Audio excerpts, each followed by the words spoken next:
The i20 has always been the main source of income for Hyundai. Over the years, if you're looking to buy a Baleno or a Polo or a Swift, you would always cheekily glance over at Hyundai to see what the i20 is doing, whether you like it or not. Hyundai has found that special sauce for the Indian market, which helps them control and sell loads of cars over the years. Cram in a bunch of features, give it loads of space, decent amount of mileage and inexpensive maintenance, and you can manipulate the auto industry just like Harshad Mehta did to the stock market. But Hyundai has given us, the auto enthusiasts, hope that the new 2020 i20 is not only for the average Indian family, but also for an aspiring auto enthusiast.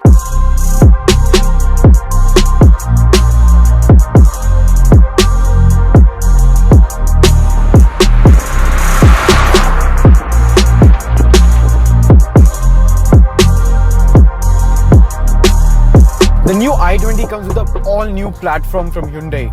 It's called the third generation K platform, and they've used a lot of high-strength steel and other rigid materials in it.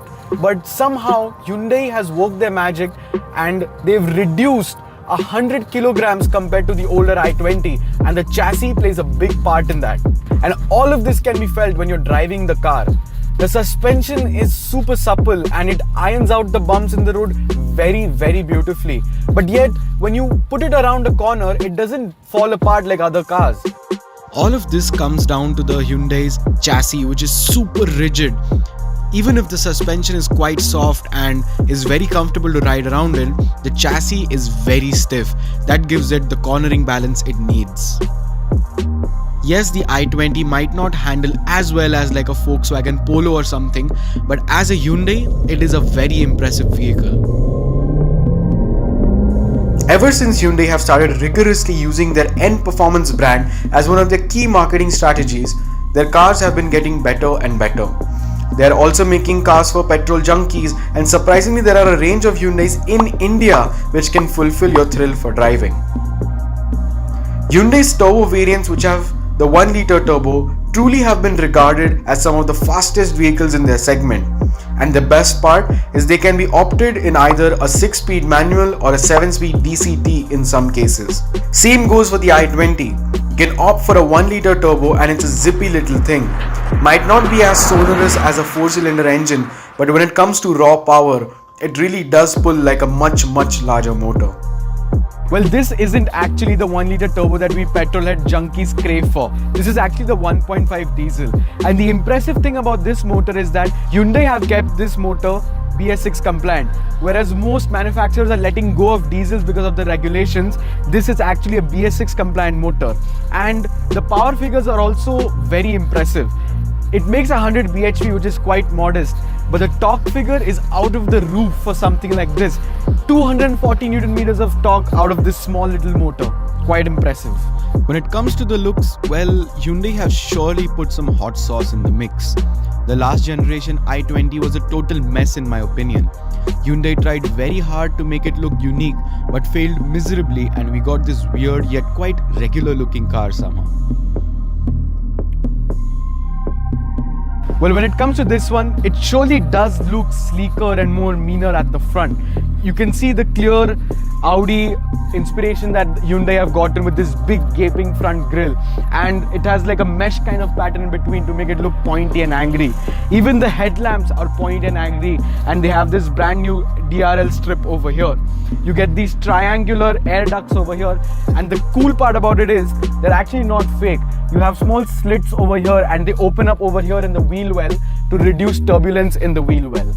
And overall the front end looks very pointy, very angry, and it's a very handsome front end. But over the years, like Hyundais tend to, I don't see longevity in this design, but nonetheless, for now, it looks very nice. The back end is very interesting for me because it's like all of the designers involved in the new i20 project came up with a design idea, sent it to the head designer, and the head designer literally approved all of them. You have these funky looking Z style tail lights over here at the back.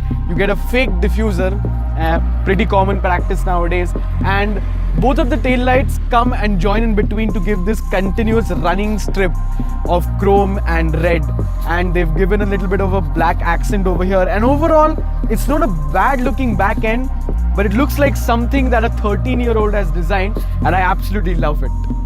The interior is probably the one place where the i20 falls a little bit short for me. As glamorous and as high-tech and as advanced the outside looks, the interior is quite subtle. And that's not a bad thing in some cases, but considering the fact that this is a Hyundai and they go for funky things, this does not look that crazy. I mean, you have these streaks over here on the dashboard, and the door panels look quite crazy with the Bose surround speakers, but overall it's a quite sedate design. But the quality and the finish is quite good. There are a few things which I absolutely love in this interior, which are the airline style aircon features over here. The steering wheel is straight out of a Creta, so you get this 4-spoke kind of looking steering wheel. Not my favorite design, but the instrument cluster is actually quite impressive. Whereas in the Verna, they've given like a negative digital display for the tachometer and speedometer. This is a proper screen, so everything that you look at is crisp and sharp. It looks very nice, and it looks like a BMW instrument cluster because of the anti-clockwise tachometer that it has. And you have loads of information. You have a tire pressure monitor, you have how many doors are open, you have your KMPL, fuel economy ratings and everything like that in there. Tons of information. And this infotainment unit is straight out of a Hyundai Creta or a Kia Seltos, however you look at it. Loads of features in it. You have a very good navigation system which is inbuilt in it. You have Apple CarPlay, Android Auto and all of those basic features that you get nowadays. The display itself is quite crisp, quite bright to look at. There is no lag which you used to find in the older Hyundai infotainment systems, and overall it's a very good infotainment system, but it looks a little bit tacky when it's stuck on over here like this. Probably they could have done a design where it was a little bit more in the dashboard rather than just stuck on it. This is the top end model, the SXO variant. So you get a sunroof over here, and you also get an air purifier, which is a cool little touch in these pandemic times. It also gets a wireless charging station in this center console. The seats in this variant are made out of fabric and are very comfortable and grip you perfectly when going around bends. Overall, the cabin is quite spacious, and rear passenger space is also very good. The boot, however, is a little bit disappointing. It gets a mere 285 liters of boot space, which you usually don't even find in cars a segment below this.